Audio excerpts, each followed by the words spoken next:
What's up, everybody? Welcome back. It's another weekly episode of Post to Post, your number one favorite wrestling podcast. If you listen to it, that is. But hey, we're better than everybody. Now, that being said, there's been a ton of wild shit that has gone down since last week. It's crazy. I'm going to start off, we're going to go over the biggest bit of news, which if you've been following any of the dirt sheets, etc., you know that the house that Vince built is on shaky legs right now due to a big controversy and some, less than savory doings of old Vinnie Mac, Laurinaitis, and a handful of others. And so let's just cut to it, shall we? So, long story short, old Vince, as we know, he's got the monies. As we also know, Vince hasn't been the poster child for fidelity in the past. He has been known to have the odd dalliance here and there. And well, a recent one has come to light. And it's a pretty big one. Apparently, he has been exposed for paying around $300 million in hush money to keep an affair quiet he had with supposedly a personal assistant. John Laurinaitis' personal assistant, if I remember correctly. So over 2020, when all of the budget cut releases were happening, this person, who was a PA, got a promotion and a double in salary. So going from $100,000 a year to $200,000 a year. While they were cutting loose wrestlers left and right. And Nia Jax, who was one of the ones released not terribly long ago, not in that initial wave of releases anyway, she made a cryptic tweet talking about two-face dealings and what have you. And how, some people who had the ability to blackmail others came out better than the other employees. And how it seemed real fishy, to very badly paraphrase it all. So, all one can say is just it keeps coming out. I mean, the board of directors is being investigated. There's a few different law firms working on it.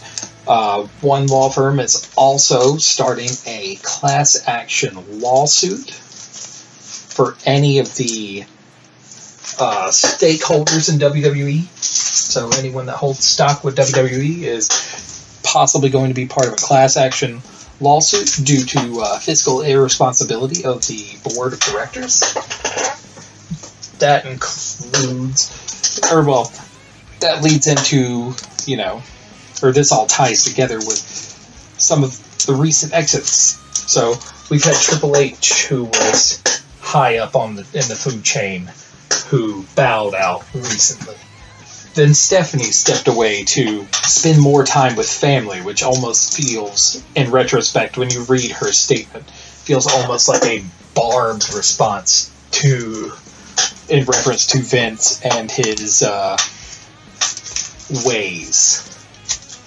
So it makes me think that, and makes a lot of people think that she knew what was going on, her being on the board of directors, but her not being down with that sort of mess, given an opportunity to have an out, she took the out. And she stepped away from her position, even though they were talking about restructuring and everything, because they've had some fiscal downturns as of late. But, again, when you're pulling out millions to pay off someone you're sleeping with on the side, can you really blame them?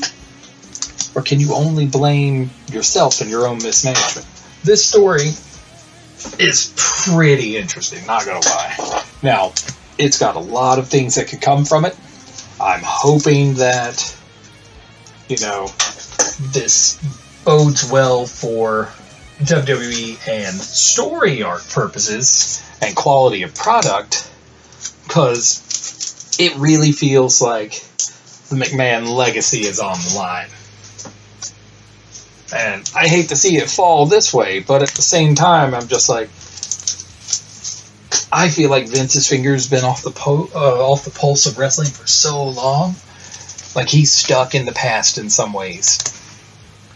And to me, beyond the fact that the person that would replace him, Nick Khan, is just, penny pinching bottom line type of guy, and doesn't seem like he has a creative bone in his body, the removal of Vince from the seat of power could very well be beneficial to WWE as a whole. Fingers crossed. But at the same time, it could be almost a death nail. I don't know, but I'm hoping that as the story progresses, we're able to bring you more and more information about it, and definitely have more and more conversation, because, bar none, speculation is high. People speculated with, even though the main article says it was a PA, there's speculation that the person he was having the affair with was Kelly. There's speculation that the person was also Rosa Mendez. Who knows? All we know, the only other thing that's come to light beyond this is the fact that Vince and Linda have been separated for quite some time, apparently. And in some interview, Vince also called her his wife at the time, and this interview was not terribly long ago. Yet they're not officially divorced.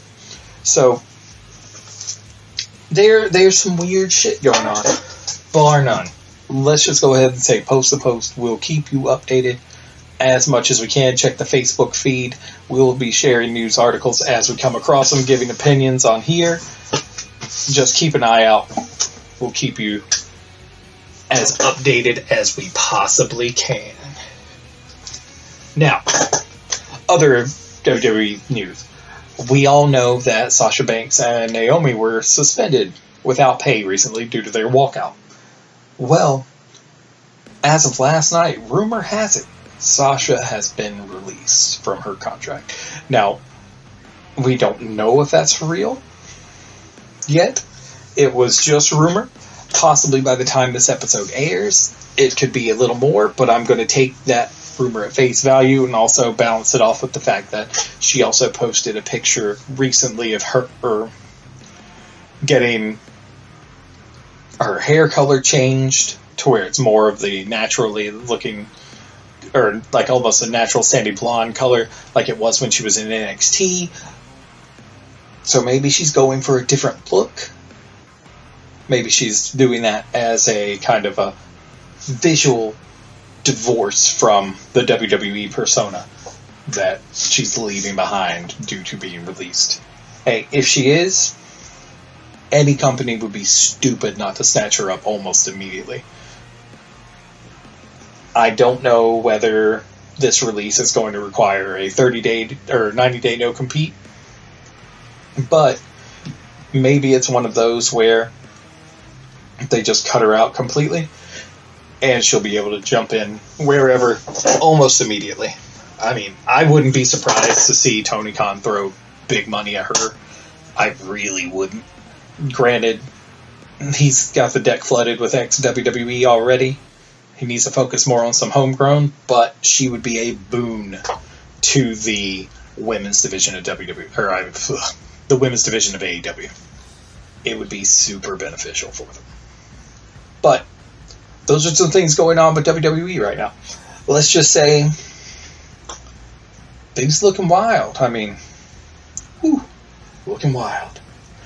Alright, so last week, those of you following this sort of thing, I made some general predictions about New Japan's Dominion coming up, because Dominion is the last big New Japan show to set up things for Forbidden Door.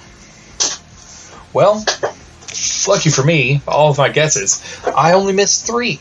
I assumed Doc Gallows would go over Yano. He didn't. And then I assumed that possibly Chase and Bad Luck might retain, but no, they lost to Cobb and O'Khan. And then I chose Juice Robinson to retain the title, the U.S. title, but by the time the episode had aired, he made a statement saying that he had appendix issues, and so he had to relinquish the title, and instead you had the other people who were going to be in that match, Sonata and Ospreay going against one another, and Ospreay came out victorious and is the new IWGP United States Champion. So those are the only three I missed. Everything else I nailed. It was the night for Bullet Club. And I was still, even though I called it and I said the caveat would be probably Okada's going to win, Jay White is the new IWGP World Heavyweight Champion. Now, what does that set up for Forbidden Door? We don't know, because apparently he's not going to be wrestling Adam Cole and he's not going to be wrestling Adam Page. Who knows? I am hoping it's going to be a good one, because they would be stupid not to capitalize on Jay White having a match against someone. My guess, though, is they may save it for another crossover event and put him up against whoever the interim AEW champion is. And then I would really like to see them put that interim title on Jay, just because his heel persona would run wild with that, and it would be fucking great. Let's just say that. Now, a lot of these wins from the other night are good setups for us going into Forbidden Door. Now, before we get too far into these things, though, we've got a couple little news bits that kind of came from last week, post-recording. Alright, so last week on Dynamite, we had an AEW Women's Championship match, Thunder Rosa versus The Problem, Marina Shafir. Well, after that match aired, there were clips posted and accusations thrown of Thunder Rosa sandbagging her opponent. Just doing everything she could to no-sell and not help her opponent out and make them look good. Well, watching that video, it really looked that way. I mean, Marina Shafir, she's very, very green in the wrestling business.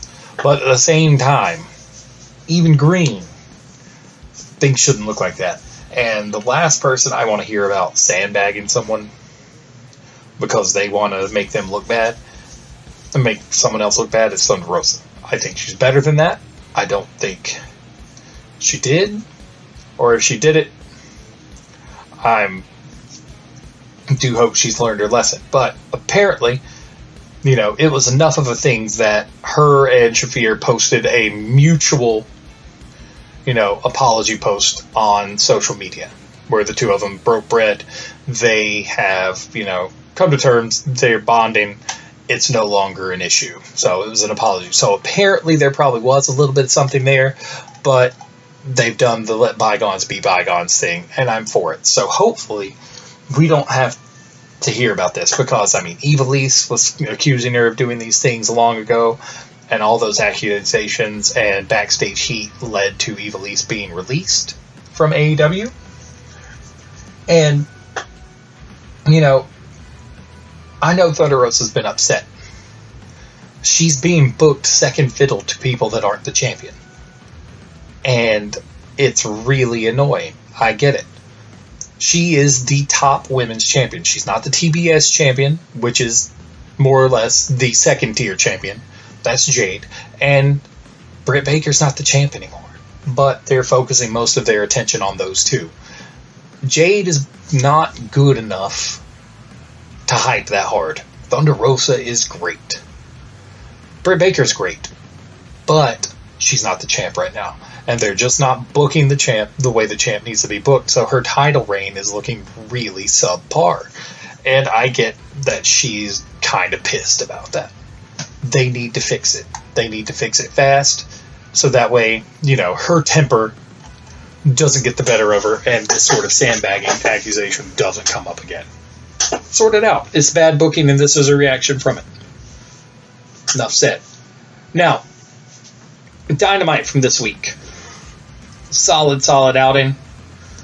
We had a lot of follow-ups and things building off of, the previous week. Tanahashi showed up on the show to go face-to-face with Mox, setting up their battle that's going to happen at Forbidden Door for who's going to be the interim champion. Then you also had Ospreay, recently crowned U.S. champion, going up against Dax Harwood in a fucking banger of a match. God, it was good. I mean, a clash of styles to be certain.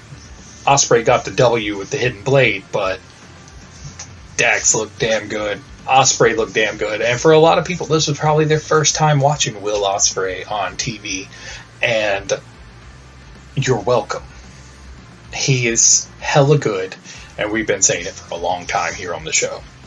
He's a star of New Japan, and getting that U.S., that stateside rub is really going to do wonders for him. We had our second round match for the All-Atlantic Championship tournament. We had Miro going up against All Ego Ethan Page. Miro's back from injury. Miro was going to win. We all knew it. Boom, game over. He got it. Canada got put down again. But, God, Miro's looking good. I'm so glad. So, the first two competitors, you've got Miro, and then you have Pac. We've still got to choose the next group, it's going to be Penta Oscuro versus Malachi Black. Who's going to win in that one? I'm not 100% certain, but it's going to be good. It's going to be good. I'm hoping, personally, truly, I'm hoping it's Penta just from the fact that it feels like he's been jobbing for people a lot lately. But at the same time, I also hope that it's Malachi Black, because he needs something to push his group to that next level of storytelling. And this would be the perfect thing. I'm torn. Both of them are great characters. Both of them are running the dark angle right now. So, I'm not going to make a choice on them, because honestly, no matter which one wins, we all win. And both of them have good story reasons to win. Truly. So, from there, let's take a look at a couple things. First, coming up at Forbidden Door, we've got quite the odd match happening. Will Ospreay, after he won his match with Dax Harwood, best friends rolled up. Orange Cassidy gets in the ring with him and lays down the challenge. So we've got the king of the nonchalant style versus Will Ospreay, who just goes and goes and goes. Both can fly high. Both are hella athletic. And this is going to be a very interesting clash of characters. I am hoping that it goes really, really well. It's got potential to be a very good match, but it also has potential for anyone that does not like AEW to tear it to shreds if any one bit is bad. Like, if anything does not go the way it could, they're going to tear it apart. And that's the worst. It is the absolute worst. Let them have their fun. Stop being a dick. Now, so this is one I didn't know about. So we've got some other matches that are being advertised right now. A wild combination. Minoru Suzuki, Chris Jericho, and Sammy Guevara. Sammy Guevara recently reuniting with Jericho on Dynamite this week after he dressed up as Fuego del Sol, popped Ortiz in the head with the bat, and Jericho got the W in the hair versus hair match. So, Les Sex Gods are back together. But Suzuki teamed with them, going up against Wheeler Yuta, Shota Umino, and Eddie Kingston in a 6-man tag. That has potential to be very interesting. It really does. Pac and Miro versus the 2 soon-to-be other entrants. Our 4th entrant into the All-Atlantic Championship picture. We don't know who it's going to be because it's listed in the bracket as 2 New Japan talents going against one another. I don't know who they are right now. I haven't seen anything. Most likely it will pop up within the next week or so. And it should be pretty good. Then you've got Ospreay versus Cassidy, which I mentioned before. You've got Thunder Rosa versus Toni Storm. I'm hoping that Thunder Rosa goes over on this. I could enjoy seeing Rosa going over dirty to kind of play into this angle and make her sandbagging thing a storyline as opposed to legitimate, and turning her heel. Because Toni Storm's face, Rosa's face right now, face versus face title match, yeah, it's going to be pretty good, but one of them needs to go bad. And I like heel Thunder Rosa a lot. So I want Thunder to win. Toni Storm's been doing great lately, but Thunder Rosa needs this win to just make her title reign that much stronger. Especially since Toni Storm just beat Britt Baker. So that puts her up there in Rosa's ranks as someone who's beaten the DMD. Now we've got to see who's the best of the beaters of the DMD. And of course, Mox and Tanahashi. But other things. Young Bucks, they picked up the tag belts last night. Christian Cage finally, long-term story arc, finally turned on Jungle Boy. After Jungle Boy eliminated him in that battle royal long ago, Cage has been buying his time, mentoring, helping them out, setting them up, putting them through their paces against stronger and stronger opponents. And then they get beat, and blam. He dogs the shit out of Jungle Boy, nails him with the concerto, exit stage left. Heel Christian is back. It's going to be good. But the Bucks getting the tag belts really sets us up for some more tag team fun. Also, Aaron Hanare and Great Khan having the New Japan tag belts sets up the return battle between them and FTR. FTR has loads of tag belts right now. ROH, AAA. You have them go up against the New Japan tag champions. Have them get those belts. Then you've got FTR, who is loaded down with gold. 3 different tag championships, 3 different companies go up against the Bucks. That would be a 4th company's belt if FTR got it back. FTR are on a hot streak.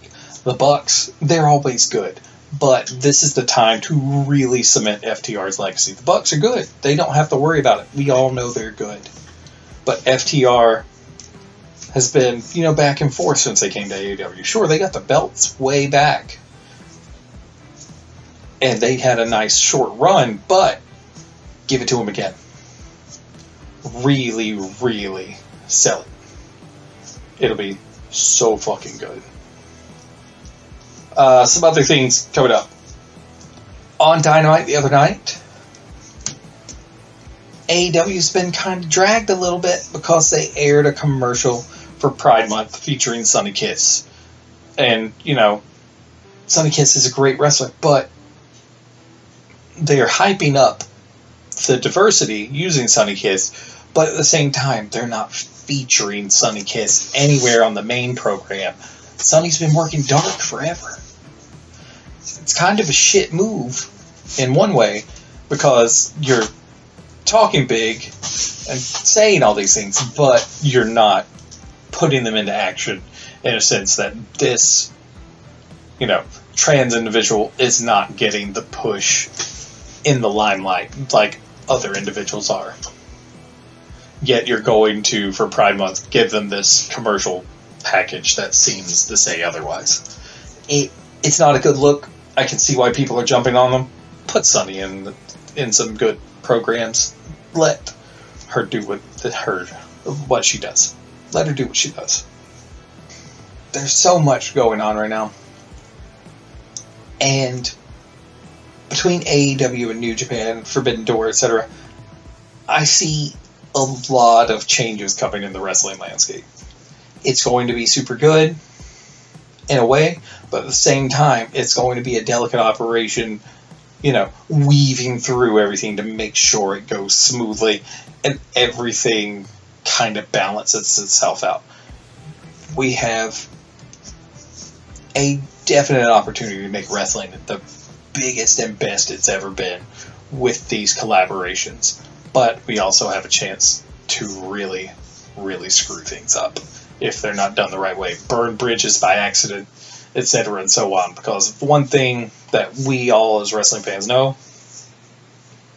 secretly wrestlers have some of the biggest egos on the planet. And, well, one of them gets rubbed the wrong way, works too stiff with somebody, no sells the wrong thing, misses a spot, someone gets hurt, etc. Any of these good graces that we're in could be gone immediately. I worry about that sort of thing, but I also believe that we will be okay in the grand scheme of things, because as of right now, AEW and New Japan's partnership is firing on all cylinders. Now, other things. Last week, right after, or just this past weekend, really, probably one of the biggest bits of news for the week was Jeff Hardy being arrested for a DUI. He just signed to AEW, getting a big push. He was in the ladder match this week on Dynamite. Him and Matt going against Jurassic Express and the Young Bucks, and that was a quick change it to just Jurassic Express and the Bucks. But Hardy blew a 2.9 in the breathalyzer, so over 3 times the legal limit. It's his third time in 10 years, so that pegs him with a felony. And AEW not condoning it. He's been suspended without pay until he runs through a rehabilitation program. Now, the way this pans out, a lot of people who are less than fans of AEW have already started, blaming Jeff and saying WWE was right to, fire him after he refused to go to rehab before. Well, beforehand, they were drug testing him and he was sober from drugs. This is alcohol. It's a different thing. The situation is similar, but he refused to be drug tested because he knew he was not going to fail a drug test. Yet they withheld the results for so long, and, it became a whole thing. They burnt a bridge with him. He has accepted the offer of the rehab program with AEW because he knows that he's in the wrong in this one.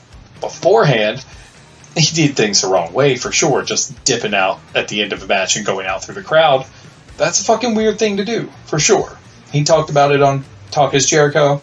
He just said, I felt like everything was good. I felt like I was done. I was just going to leave. And so, it definitely came out as strange and erratic behavior, which, knowing Jeff's past, usually clues one in that he might be, using. But he wasn't. We know that he tested negative. Everything came out in the wash, but they kind of did a shit job with the way that they handled that. This way, yes, it sucks for Jeff that he's been removed from AEW programming for an indeterminate period of time and that he's suspended without pay, but this is the best for him. He's, honestly, in the grand scheme of things, he's fucked up a lot in terms of substance abuse. He needs to slow down. He doesn't need to go as high and as hard as he did when in his teens and 20s now that he's in his 40s. That's part of the reason. Self-medicating does not always work. And in most times, it turns into more of a hindrance than it does a help. He's in the era of the hindrance, and he has been for quite some time. So I'm hoping that Jeff gets everything sorted out, and that we'll see him back on TV in the near future. My guess, probably not until the fall. If he does come back and they do a big debut, it'll either be All Out or Full Gear. One of those two. That'll be the soonest we see him back.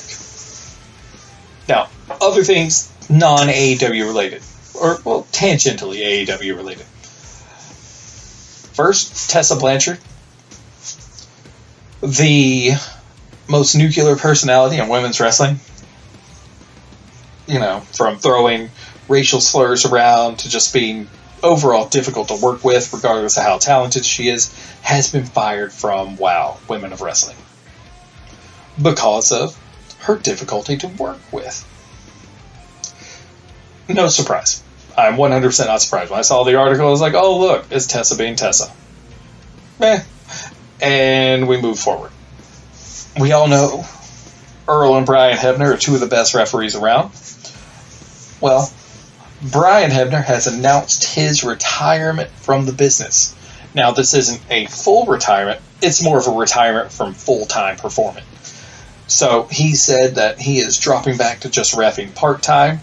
He's not going to be signing any contracts to work with any promotions in particular. He's just going to do what he wants to do and do it part-time. So, kudos to Brian Hebner. Kudos. I hope that there's a pretty fancy going away thing on Impact Wrestling for him, because dude's been in it for a minute and he makes it look good. Beyond that, that's just about everything for the week. I mean, apologies if I sounded a little scatterbrained. It's just there was a lot to take in. There's a lot going on.